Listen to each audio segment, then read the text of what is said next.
大家好，我叫唐香玉。之前参加了脱口秀节目，当时我还是我们村里第1位女硕士。节目播出之后，现在是村里第1位女艺人。我们家族连夜修改了家谱，以前给我写的就是唐氏4子长女，连个名字都没有。现在给我改成唐氏4子长女相遇（括号上过脱口秀节目），还说以后我每上一个节目就再给我加一个括号。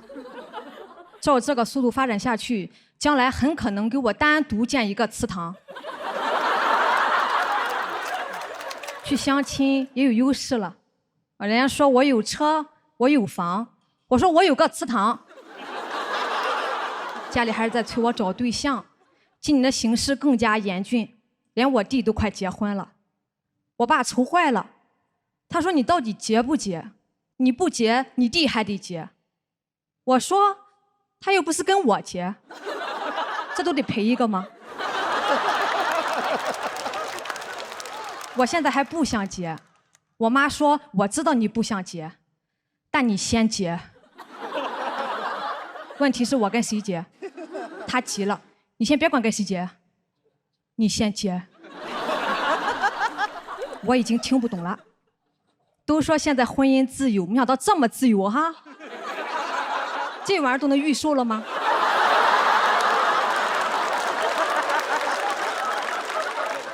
到时候去民政局登记，人问我男方呢，我说你先别管，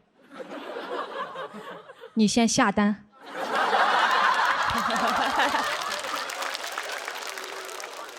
30个工作日肯定发货。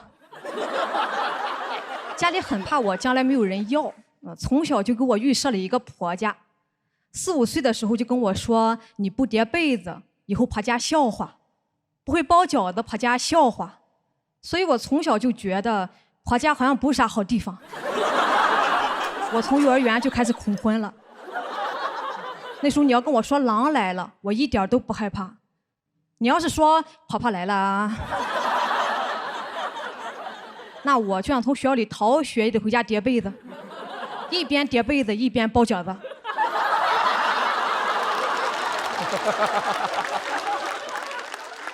不光父母催啊，亲戚们也来操心。有个大娘，甚至连我的名字都忘了，却还记得我的年龄。30了哈，可留不得了。我吓一跳，是要除掉我吗？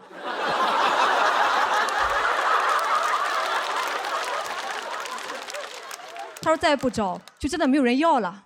我说那你就除掉我吧。还有人来提醒我，你弟的媳妇儿将来进了门以后，你就是外人了，你知道吧？我只知道嫁出去了是外人，怎么嫁不出去也是外人？我到底是哪里人？里外不是人。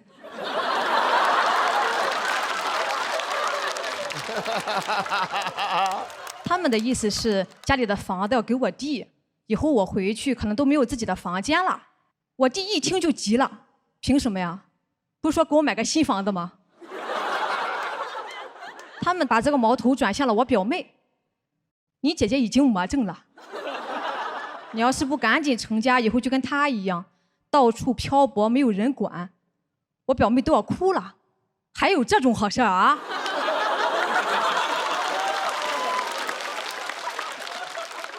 这俩她当场发誓要成为村里第2位女硕士。啊，生育率没帮上忙，升学率我带起来了。我说表妹，你千万别害怕，没有家不要紧，咱还有个祠堂呢。你也别叫我表姐了，叫我堂姐。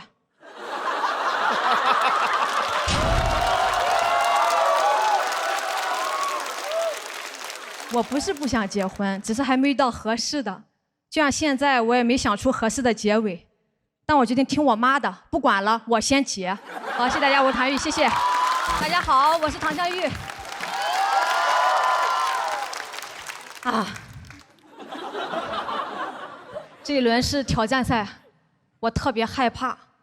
朋友给我想办法，说你那到时候你就放狠话，谁敢挑战你，你就嫁给他。我说那不都得站起来呀？我还不知道他们爱江山更爱美人。我想好了，我也不紧张了，反正今天要么晋级，要么办婚礼。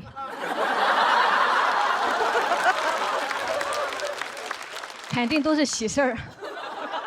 大喜的日子里，咱们聊一聊父母。哇，好顺呀！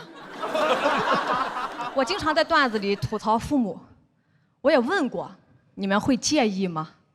我爸妈很实在啊，说家里也没啥能给你的，就给你点素材吧。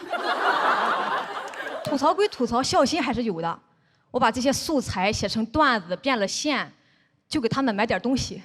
我们已经有默契了。去年我给家里买了一个高档按摩椅，我妈妈吓坏了。你又把我骂成啥样了啊？用了几天之后，我爸说这个椅子哪儿都好，就是总感觉在戳他的脊梁骨。去相亲，经常遇到很孝顺的人，说希望我能把他的父母当成我自己的父母。我说你确定吗？你父母的脊梁骨受得了吗？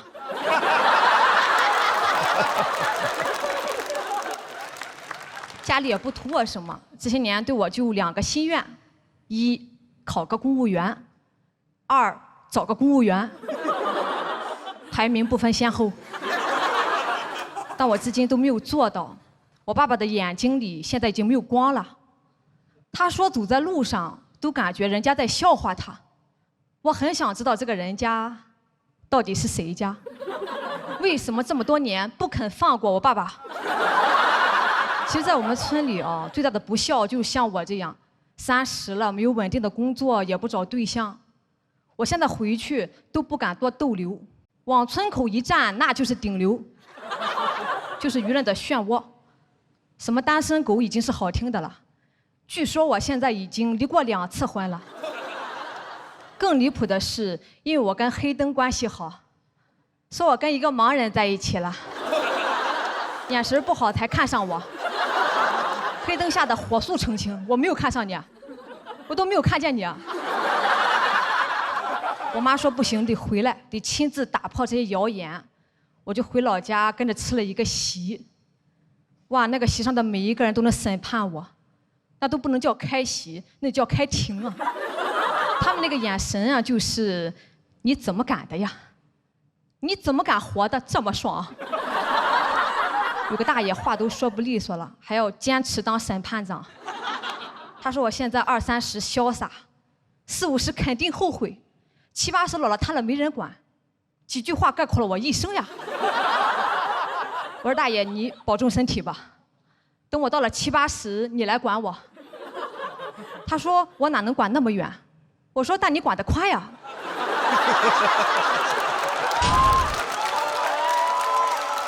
回村没有治好我的精神内耗，治好了乡亲们的精神内耗。以前大家说我学习好，现在说学习好有什么用啊？以前说我考出去的，现在说考出去也嫁不出去。这还是村民吗？这不是预言家吗？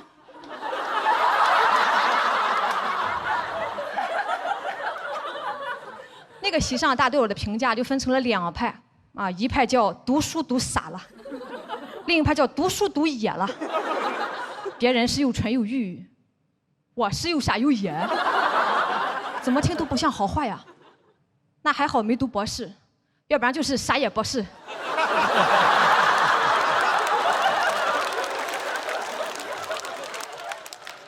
我说我做不到，让大家都认可我。他们说那你是怎么做到让大家都不认可你的？这时我妈坐不住了，哦，她都怼了我好几下，说你赶紧闭嘴吧，我还要在这个村里混呢。就开始道歉，说我不懂事儿，非常好。别人说我的时候，他唯唯诺诺；我说别人的时候，他重拳出击。我妈就赶紧转移话题，让大家都给我介绍对象，生辰八字都准备好了。这个席突然变成了我的订婚宴，我又被包围了，我实在是没办法，我只能说我已经有男朋友了，不是黑灯啊。我就给他们看了王嘉尔的照片。我3姨眼睛一下就亮了，说：“哎呦，这么帅啊！这小伙子哈，这不是王嘉尔吗？他眼神也不好了。行，你眼神最好。我知道大家都是关心我，想让我早点遇到那个对的人嘛。我也希望这个人你赶紧出现吧，要不然等我火了，咱俩就对不上了。好，谢谢。好美。我好美是吗？那你养我呀？啊，怎么场子突然变得这么的有点悲伤啊？没有关系，我这一篇是纯骂人，没有任何意义啊。大家好，我叫唐香玉。我平常的工作除了说脱口秀，也做短视频。短视频呢，经常会遇到一些争议。最严重的一次是我吐槽了宝宝碗。宝宝碗在网上还挺火的，大家知道吧？知道。就是有一些情侣吃饭，俩人点一碗，男朋友拿个小碗给女朋友分出一口，有的还炫耀，说没有被偏爱过的女生不会懂。谁没有男朋友做的宝宝碗，谁就是没人疼。这太好笑了。我就发视频吐槽了这个事儿，谈个恋爱的还吃不上饭了呢。结果在网上被骂了整整2天，说我见不得别人幸福，缺爱，心理变态。更离谱的是骂我寡妇，长得克夫。我说我咋找不到老公呢？已经被我克死了呀！还艾特男朋友来骂贼难听。我说你再骂，我就克你了。我不光克我自己的夫，我还克别人的夫，我人尽克夫。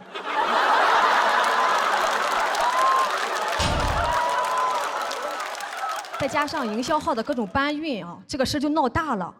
当天微博热搜迅速冲到第8，力压马斯克。老外我照样克。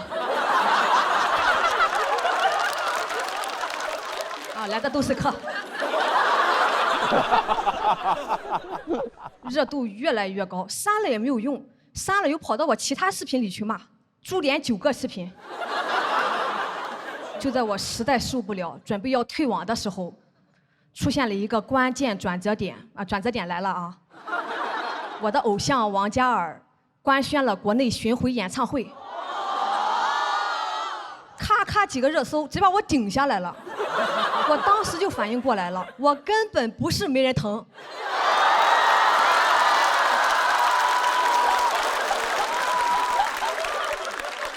没有被偏爱过的人不会懂。听出来了吗？我已经疯了，跟人家有啥关系呢？但一个普通人热搜上挂一天，就很难不疯啊！我啥也不敢发了，这个活风险太大了。我突然觉得吃男人给的饭也没啥不好的，我也找个人养我吧，谁找不到呢？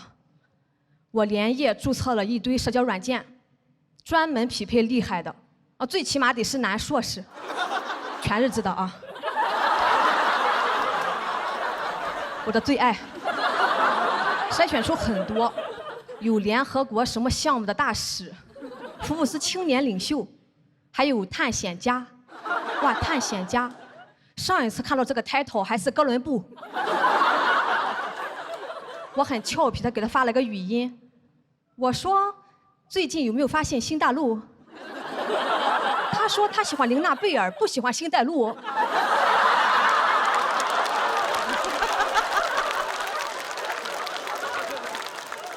这样的口音条件，我俩还聊了3天。第3天，他就想来我家探险，我都不知道我家有危险。我说那你能不能救救我？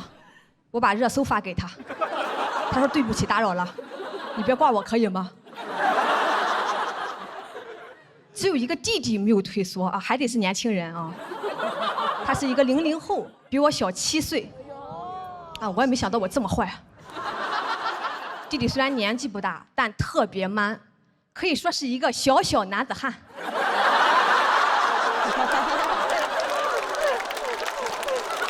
我很喜欢管着我跟我说话都是你给我好好休息，你给我好好吃饭，这也太霸道了。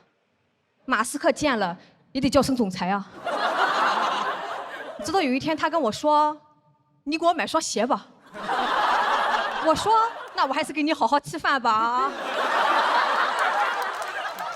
还特别喜欢说，我带你去啊，带我去迪士尼，但攻略我做的，票我买的，这个带体现在哪里呢？是带我坐了地铁吗？我会坐地铁呀，要不是你，我都打车了。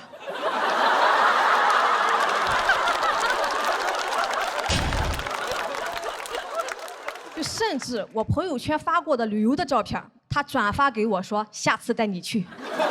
你们可能我发了，是我去过了，我又不是偷的别人的朋友圈。行，那你带就带吧，我看你怎么带。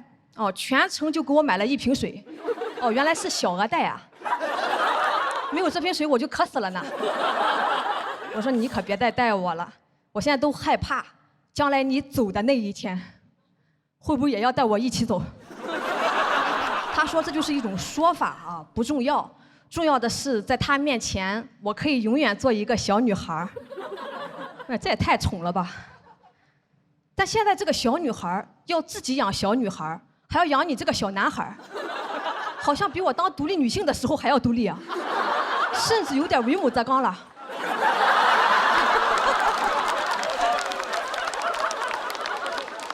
怎么人家找对象有颜有钱，我找对象儿女双全？他说这就是问题的所在，你发现了没有？就说我这个人嘛，性格太强势了，啊，说在我眼里看不到对他的崇拜感，男人都需要崇拜感。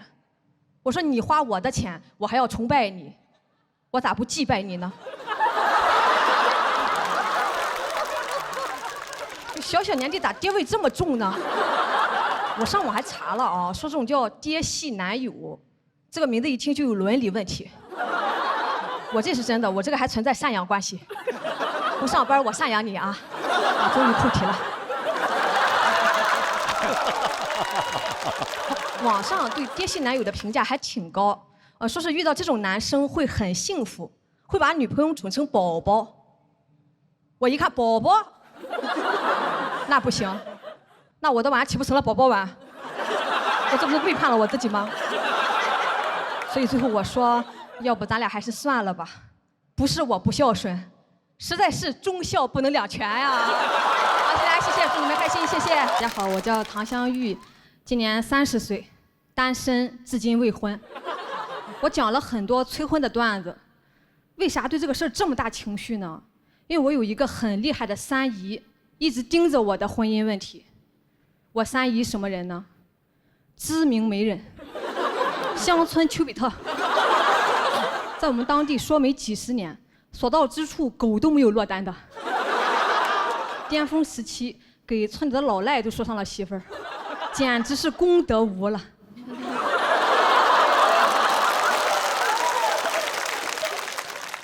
但我一直不找对象，很影响三姨的口碑，所以他现在是个男的都先介绍给他外甥女，不管有啥毛病。太厉害了，我觉得他已经不能称之为媒人，他是猎人，狩猎范围相当广，既能给我联系到上海外企的白领，又能给我找镇上二婚养牛的。养牛挺好，二婚也可以，主要我小时候被牛顶过，受过伤。他又长得咋说呢，跟牛魔王一模一样，长得太敬业。三姨劝我了，说你别挑长相，人条件不差。我说那是啊，将来带出去，谁不说一句你对象是真牛？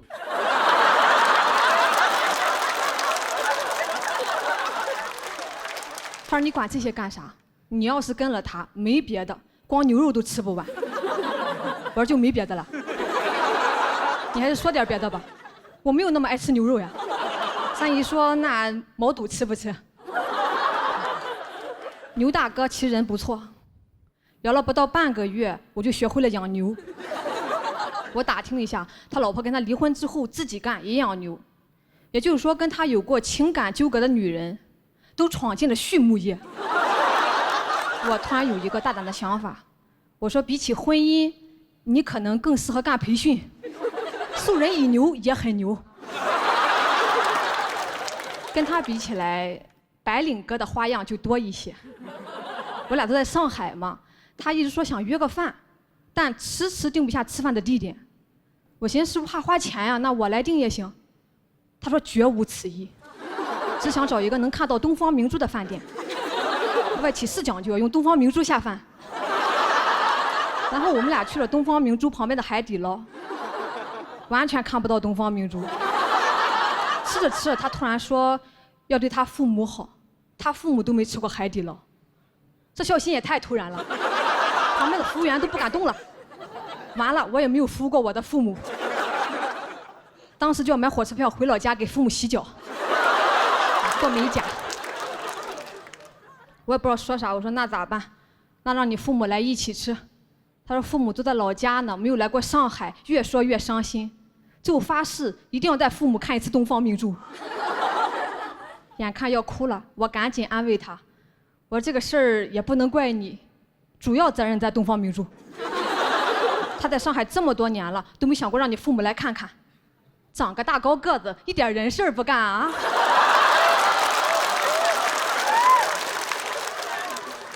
当天晚上就把我拉黑了，把3姨也拉黑了。3姨气坏了，说人这是孝顺，你挑啥？我说跟他在一块儿，我觉得我不孝顺。他爸妈没看过东方明珠，我爸妈还没坐过航空母舰呢，这去哪说理去？太伤人了。好不容易有个男人愿意把心掏给我，居然是孝心。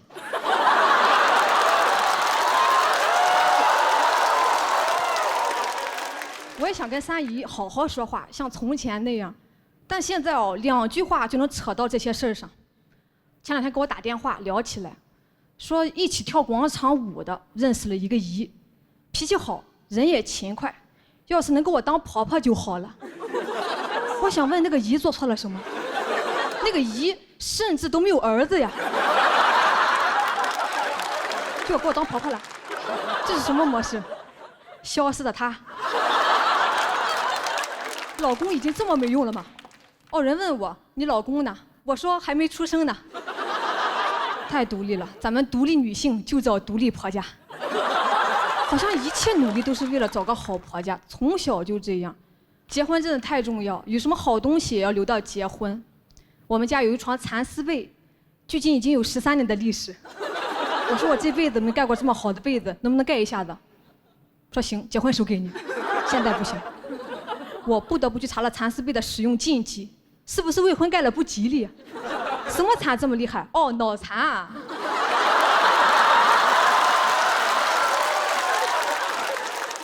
我讲这些也有人问我3姨会不会生气。其实我在我短视频里已经讲过很多次了，她就是不往心里去，就是不跟我断绝关系。我今天借这个机会也想跟3姨说，为了你的事业我真的尽力了，但我也要搞事业。我知道你也是怕我一个人过得不好嘛，但你还记得吗？我会养牛，我能把牛养好，也能把自己养好。好，谢谢大家，谢谢。好，大家好，我是唐湘玉。哇，还真是红气养人哈！准备好了吗？女团来了。我今天都想，要不然直接我们13个就成团算了。比什么赛？这个比赛把我搞疯了。我虽然进了，但我每次分数都不高。上一轮我就觉得是时候拿出我最好的段子了。玩什么田忌赛马？我要惊艳所有人，可太惊艳了，倒数第一。下台我就哭了，当时黑灯在我旁边，他也没说啥，默默地去给我拿了饭。平常都是我给他拿饭，我哭得更大声了。这什么行为？乌鸦反哺。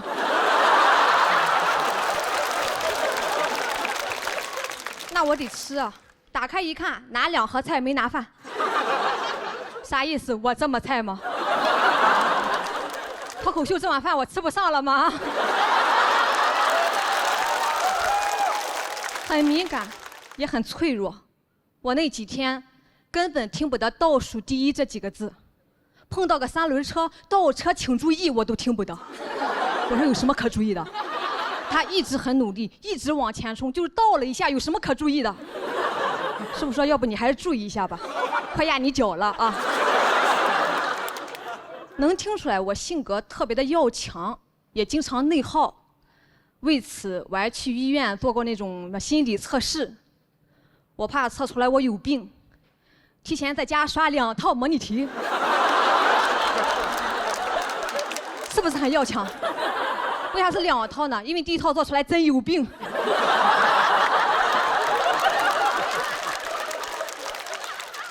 医生就说了，说你放轻松，你要知道你没有那么多观众。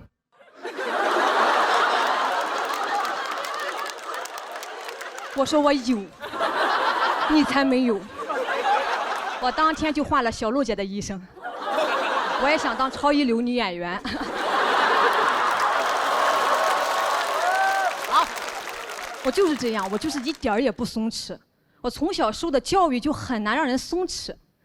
我爸经常跟我说要争气，啊，虽然咱比人家穷，但咱不比人家差。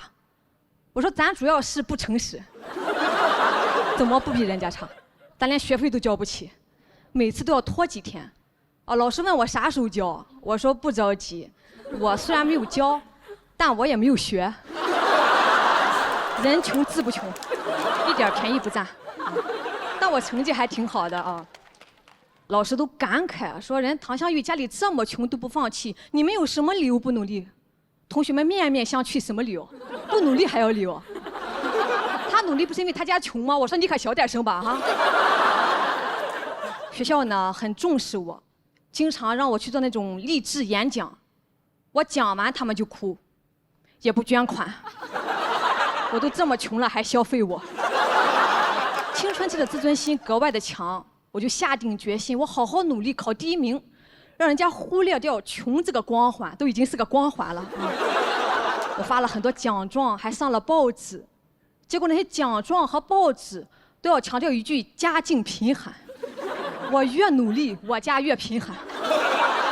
有一些为了煽情写得很夸张，几乎把我写成了孤儿。我爸看了报纸说咱家这么惨吗？我说爸你知足吧，下一篇都没有你了。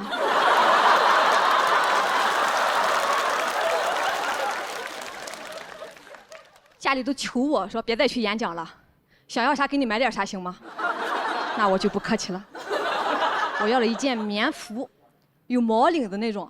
毛领子什么概念？我们班花就穿毛领子的，我天天穿。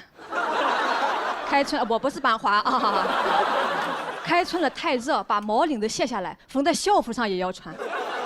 那时候就有人开始传，说初3有一个座山雕。很时尚，这就是我的青春。我的青春也不是全是伤痕啊，全是伤痕。我本来以为也就这样了，不会有什么故事了。直到有一天放学，我遇到了一个骑鬼火的少年，他跟我要钱。我说你可真是有眼不识座山雕啊！你是不是穷疯了？我什么身价？只要我略施小计，我可以让你给我捐钱。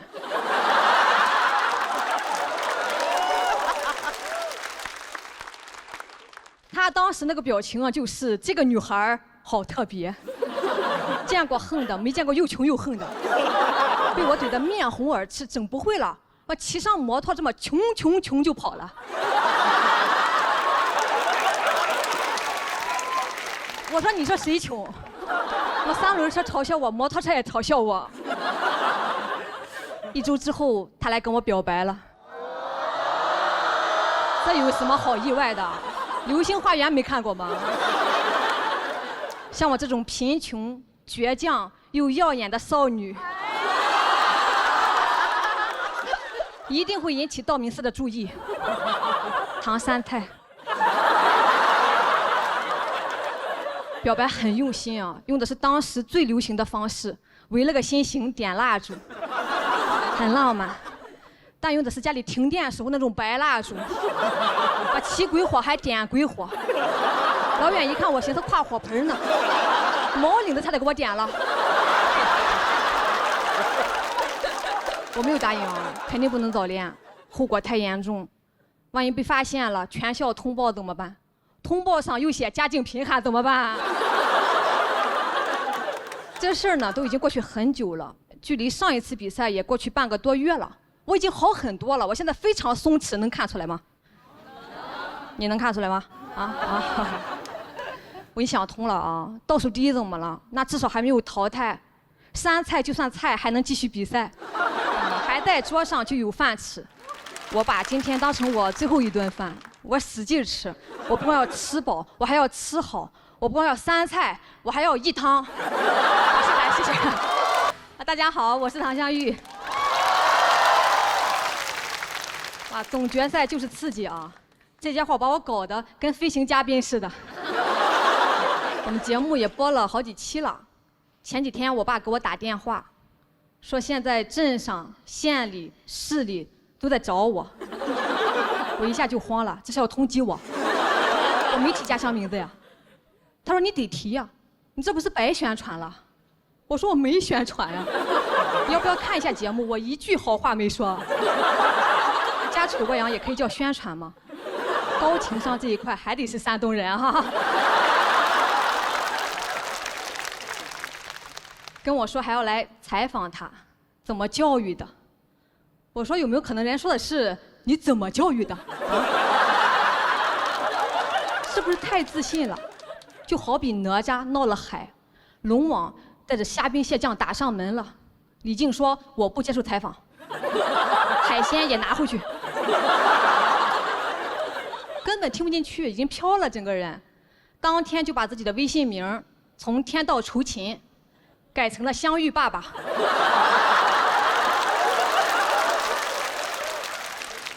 我说怎么着，爸爸，你不想努力了？反正家里觉得能上电视那就不是一般人，一般人得惹多大事才能上电视？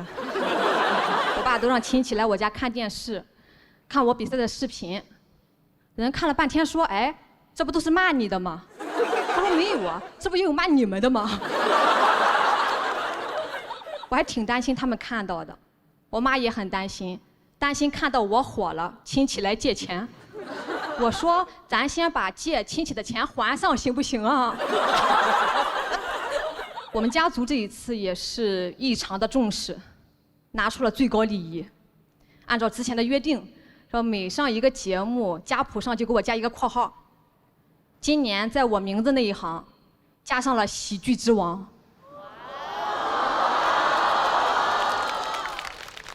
周星驰老师做梦都想不到，这辈子能上我们家家谱。我自己这边啊，也有很多意想不到的反馈。每一期播出，都有一些男网友给我发私信，要娶我。为什么？我明明讲的是不要催婚，怎么就成了征婚？是咋理解的呢？就女生说不要就是要，他不会以为我在欲擒故纵吧？这都啥年代了？女生说不要那就是不要啊！不要不给我投票啊！啊，现在就投，我不要男票，我要票。当然了呢，也有那种很真诚的人啊，他说很喜欢你。但感觉驾驭不了你，听听这个用词驾驭，我还以为离开职场我就不是牛马了呢，没想到到处是牛仔啊。类似的还有什么好怕降不住你，你还怕降不住我，我都没怕磕不死你呢。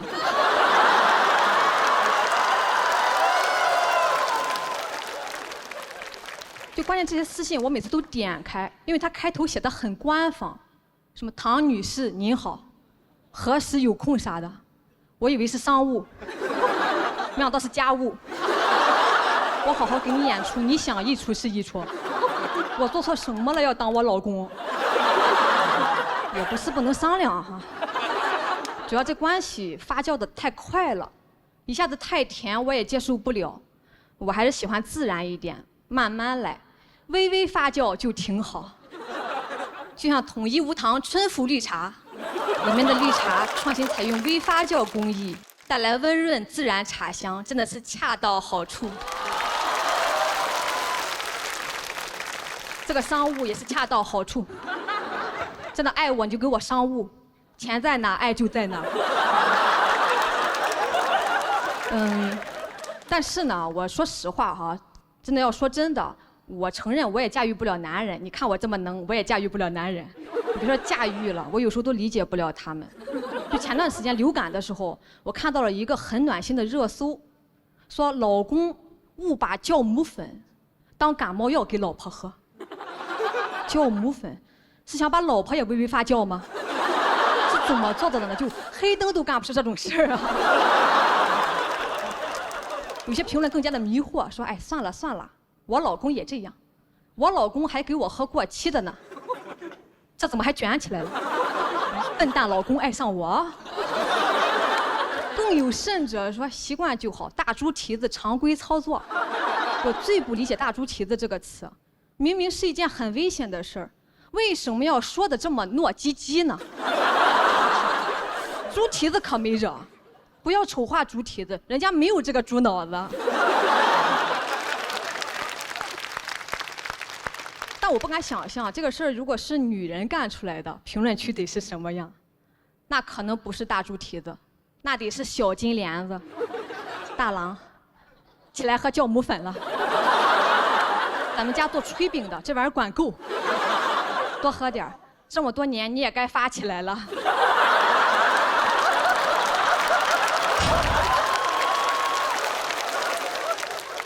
但好像再离谱的行为啊，放在男人身上就容易被原谅，甚至有点可爱。但这是一种刻板印象啊，这是一种歧视，我觉得对哥哥们很不公平。我心疼哥哥，这就是在害哥哥。还常规操作，你不说他，万一他给自己喝，喝成了教父；万一他给领导喝，被领导捶得糯唧唧，你不心疼，我心疼，怎么办呀？这一期又表现得这么善解人意。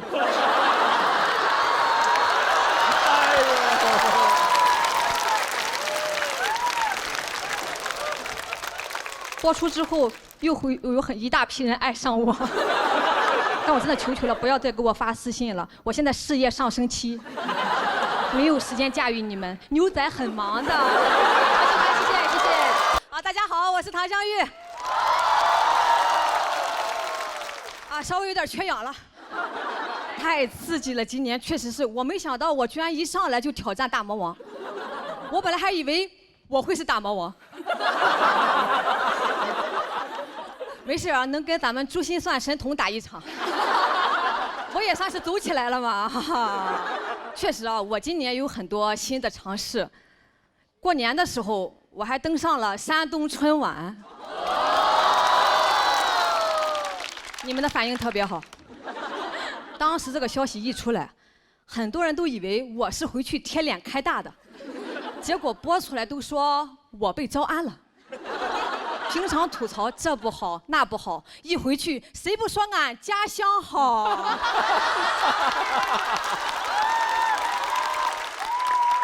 上春晚我家里特别重视，我爸说这是荣誉，必须去。去之前给我下了死命令，不许说山东不好。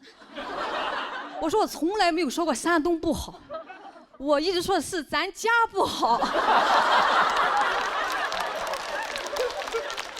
我爸说哦那行，但还是不放心啊，非要跟我一起去，带我爸妈一块儿去的。一到后台，我爸就开始到处搜索，到处社交，给人家发烟。节目组也很照顾我啊，为了给我面子，我上之前让全场大喊了10几遍“唐湘玉，唐湘玉，唐湘玉”。不用，就这么尴尬。一个搬道具的大叔从旁边走过去。说谁是唐湘玉？咋还不来呢？我说刚刚是谁给你发的烟呀？他说那个老头就是唐湘玉啊。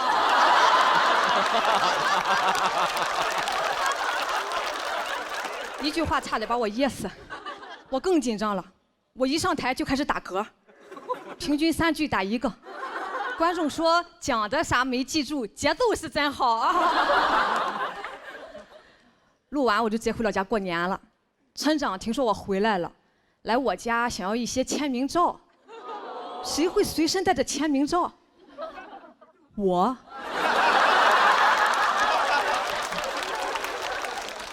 但我在路上就已经发完了。年底照相馆也不开，去打印店印了一些纸的。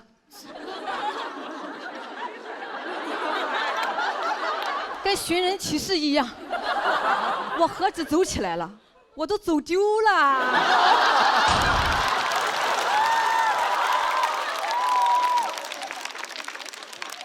去年我在节目上讲了很多催婚的段子，还记得吧？啊，一度成为了我的舒适区。今年讲不了了，没有人催了。我的家人们对我异常尊重，尊重的像家人一样，尊重到毫无素材，我都得引导。我大娘问我啊20几了，我说31了。她说啊31了，我心想快说我快说我。她说31，好。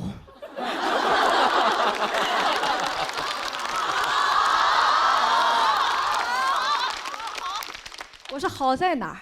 她说好像要吃饭了，就死活不往下说了，小嘴巴就这么闭起来了。好不容易有人提到了婚姻问题，我赶紧打开备忘录开始记。我三姨疯狂使眼色，别说这个，别说这个，她写你。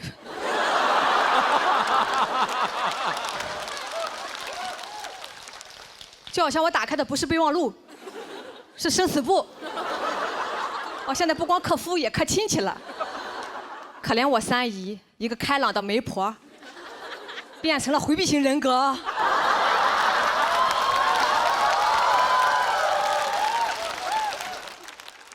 一上午一无所获，这可咋整？家庭事业我还平衡不了了，家庭平静了，事业瓶颈了。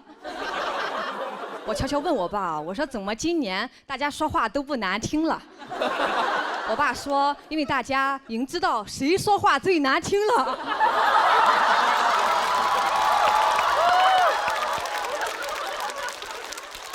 很多亲戚他是刷短视频看的我，短视频剪得稀碎，有些连梗都剪掉了，只留着我骂人的部分。所以有些亲戚他不知道我是在说脱口秀，单纯以为我疯了。我也没想到我一发疯，大家都正常了。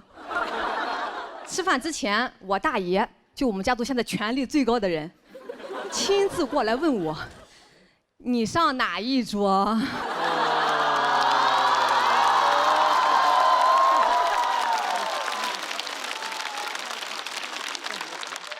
当天有2桌嘛，男人一桌，女人小孩一桌啊。说你随便挑，菜都是一样的。一样的，我咋这么不相信呢？我去看了一下，哎，确实有明显的改善了，但还是让我发现了一个纰漏，就是女的这一桌少了一盘蚂蚱。蚂蚱在冬天可是很稀罕的东西啊，唯一的野生动物。凭什么我们没有？哦，说是怕我们不敢吃。是哦，你说蚂蚱多吓人呀！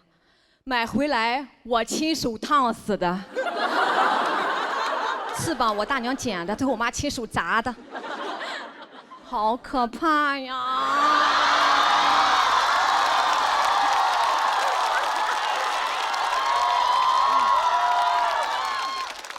我们只敢做不敢吃啊！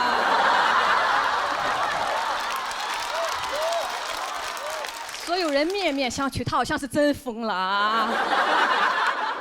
我们这桌也有劝我的，说那是人老爷们下酒的，你抢啥呀？别耽误人家喝酒，喝酒着什么急呢？耽误啥呀？耽误我们洗碗吗？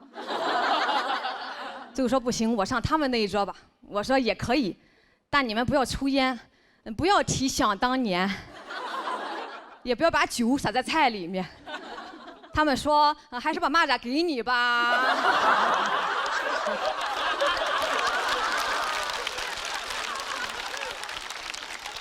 所以今年呢也没啥啊，没有什么翻天覆地的变化，就是吃上了蚂蚱。但我已经很满足了，别人有的我们也得有，蚂蚱再小也是肉。好，谢谢大家，谢谢。好，大家好，我是唐湘玉。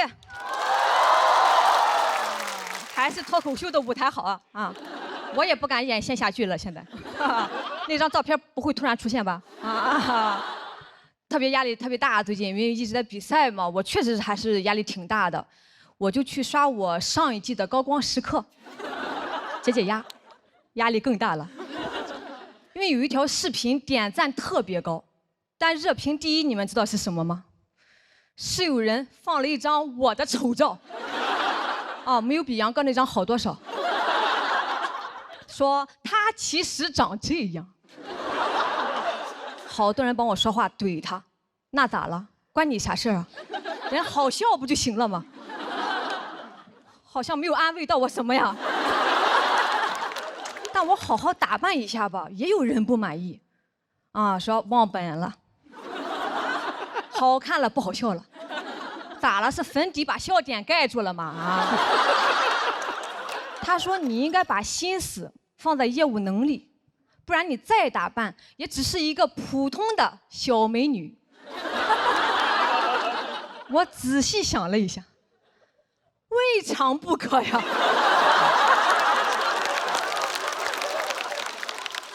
这有啥不满足的呢？啊，以后再说我先叫我小美女唐香玉，你个小美女。没有，我没有这么洒脱。谁能保证可以一直好笑呢？我肯定会越来越美的呀。我觉得不行，得找找别的出路了。我就想办法去报名了今年的浪姐。哦，啥呀？我又没去。啥呀？去面试了啊，面得非常好，啊，表演了一段唱跳。导演说我太好笑了，又问我还有什么优势，我说我愿意照顾别人，情绪稳定，情商高。侯佩岑你们知道吧？难分伯仲啊。当时气氛也特别好，我出来他们还在笑，我就知道稳了，炸场了吗？这不是？啊，开开心心回来等通知。为了这个，我一场演出都没有接，专心准备出舞台。准备的是《漂洋过海来看你》，我和南瓜的定情曲。哦，这是我的暖宝宝，不是卫生巾啊。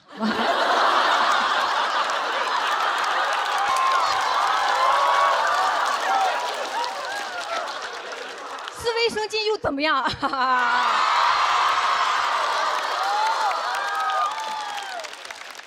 拿在手里了啊，南瓜不要担心我，我能挺住，就漂洋过海来看你。哎，南瓜当时还说呢，说哎最近咋没见到你呀？我心想你以后更见不到我了，我要去浪了，漂洋过海来看我吧。相当膨胀，甚至爱奇艺咱们节目第2季，人来问我的时候，我还说那个先等一等吧，我最近喜欢吃芒果。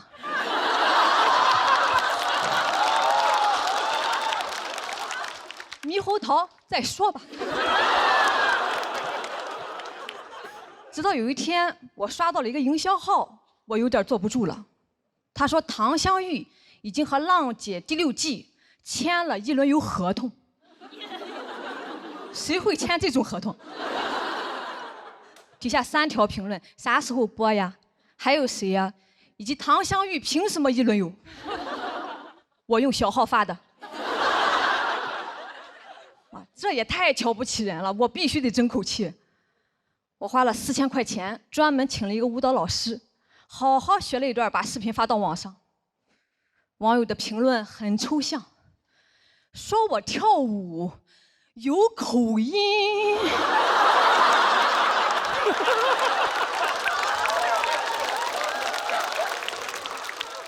跳舞怎么有口音啊？俺是山东的。山东淄博的，说我的那个魏舞跳出了山东人的铮铮铁骨。当然了，也有夸我多才多艺的，问我什么时候学的手语。我不语，只一位魏舞。老师说你找一面墙，用胸腹胯依次去顶它，你就学会了。我做了几个，怎么说呢？快爬上去了，不是魏武是壁虎。你说这可怎么办呀？肯定选不上了。老师说选上了可怎么办呀？不会还找我吧？啊？你这边笑的也太过分了，纯嘲笑呀！我只能安慰自己啊，我说，哎，就算咱这方面确实是有不足，但万一呢？万一人家就是需要一个废物，成长线才好看嘛。那谁想看那种上来就唱得好、跳得好的呀？你想看吗？啊，小点声吧，小点声吧啊！别再说话了啊！一直忐忑的等到了大年初8，我刷到了路透，人家已经开始录了，都快1公了，我还在村里吃席呢。一轮游不是得去吗？但我的判断也不是完全错的，至少佩岑姐选上了。心里很失落的还是哦，就好想被人坚定的选择呀。我想了想，我很少被坚定的选择。我大学的时候去找兼职，有一个做礼仪的活儿，我很好心，我还叫上我2个舍友一起去。那个中介看了看我们仨，跟我说他俩留下，你可以先回去了。我舍友都懵了，怎么你也是中介呀？啊？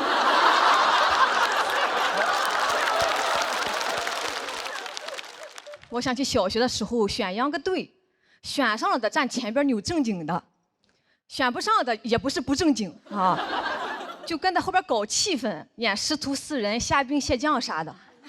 我是最棒的，我演1个棒，就是花甲，就嘎啦嘎啦嘎啦啊嘎啦，那秧歌让我扭的真鲜呀，都有点下酒了。都是一些没有选上的一些很丢脸的回忆，但是我使劲往下想，我又想起了后面的故事。那个礼仪的活，最后我没走，我争取留下当了观众，给人鼓掌，还挣了50块钱。那个让我演嘎了啊，我也好好演了，我背着壳扭1晚上，我都累瘫了。大家说快看那个嘎了，好像快嘎了。选不上是很丢脸，但脸又算什么呢？你捡起来继续冲就是了。所以我赶紧联系了爱奇艺，再给我一次机会吧，还是猕猴桃有营养啊！因为泰戈尔也说过，如果你因为错过太阳而哭泣，那么你也将错过《喜剧之王》单口季。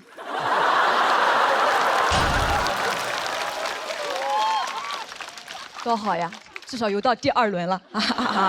我就是这样，有一点希望我都不会放弃，我就是要挣扎，风浪再大我也要威武一下。好，谢谢大家，谢谢。好，大家好，我是唐湘玉，又来录节目了，非常开心。更开心的是，我前段时间去演出，有人在我演完之后表白了。不是跟我啊。你怎么还松了一口气啊？就是我上场前有个男观众来问能不能加一下这个环节，他有个喜欢的人，我说我都行，但你得想好，我的内容可能不利于表白。我有点冒犯，就多少会吐槽一下男生嘛。他说没事儿，他不一样。他说完这句话，我就知道他一样。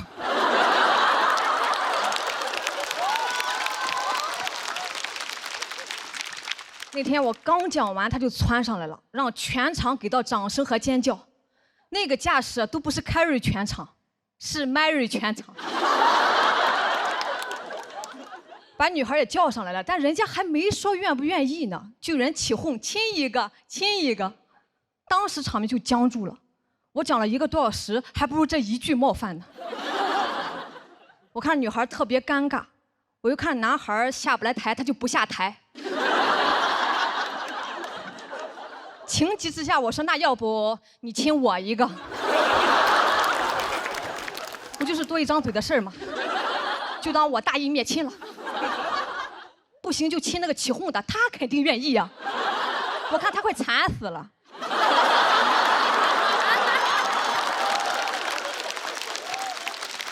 对吧？跟谁过不是过呀？哎呀，磕死我啦！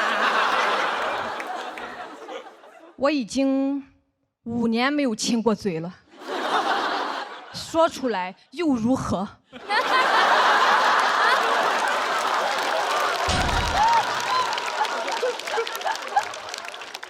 谢谢谢你的同情。谢我一个。全是同情分啊，今天很感谢。但这一段播出之后啊，我不希望有人给我发私信说可以亲我啥的，也不要发你的嘴。我要的不是这个，也不要发别的啊。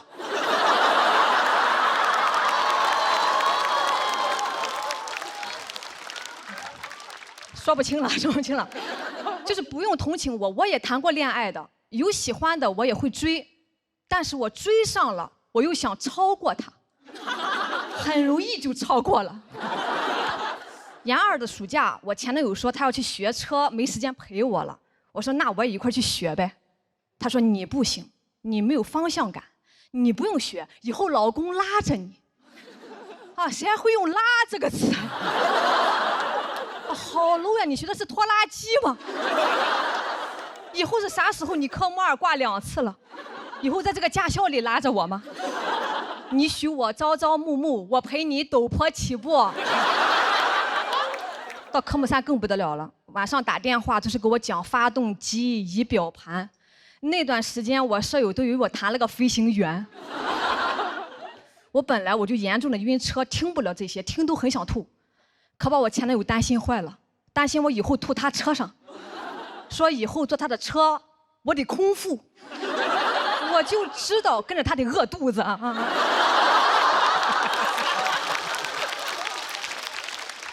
我可饿不了啊！开学回去我就偷偷报了驾校，哎，我惊喜的发现啊，开车是不晕的，那刹车油门你自己掌握你就不晕了，10码的推背感，是一种空前的成就感。太快乐了，快用 vivo S30给我拍下来，快乐你就 vivo Live。我做到了，我的人生不再设限了。教练说你压线了。哎，这手机是好啊，都抓拍到了，还能把我拍得这么好看。真的太努力了，为了比我前男友早考出来，那学期的选修课我都不上了，赢才是我的必修课。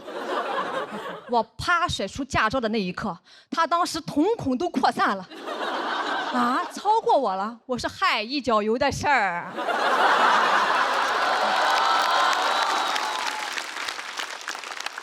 好的爱情会让人变成更好的自己。别人谈恋爱是宝宝，我要给你幸福，我是宝宝，你服还是不服？其实他对我呢，咱们说也算是真不错啊。平常出去约会啊，他都说你啥都不用管。老公安排，安排就是骑电瓶车拉着我去吃个鸡公煲。为啥骑电瓶车呢？因为他科目3也挂了。我说那要不我来骑吧，前面有挡风还能暖和一点。他说你不行，你没有方向感。啊，我都有驾照了，我没有方向感。是，我是没有方向感，你这个车都没有方向盘啊。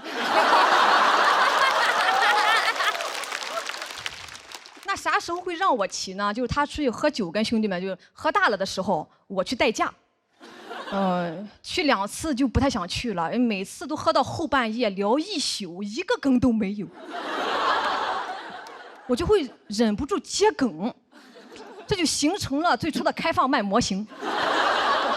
我一接就炸，哐哐炸场，一顿饭下来我专场都有了。好的爱情会让人变成更好的自己啊。但回来路上，前男友很不高兴了，连我的腰都不搂了，倔强的撑着车架子。他说：“你乖乖的坐着听不行吗？那是你的场合吗？拍你好几下了，让你少说话。”我说：“你早说呀！我寻思我讲得好，你给我拍灯呢。”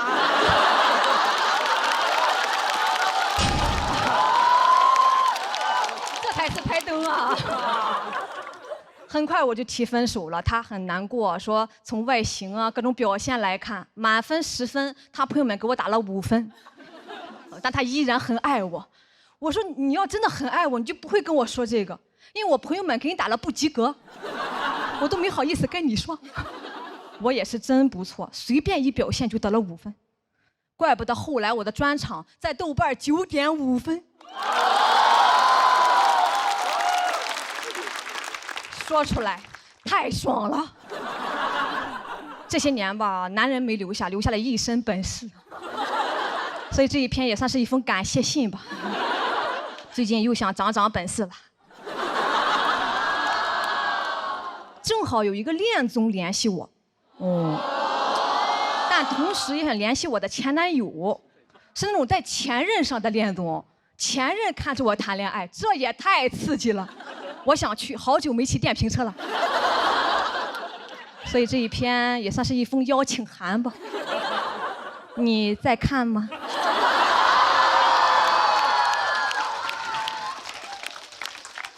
想火吗？驾照考出来了吗？啊，虽然做不成情侣，咱们做同事也可以啊。姐拉着你，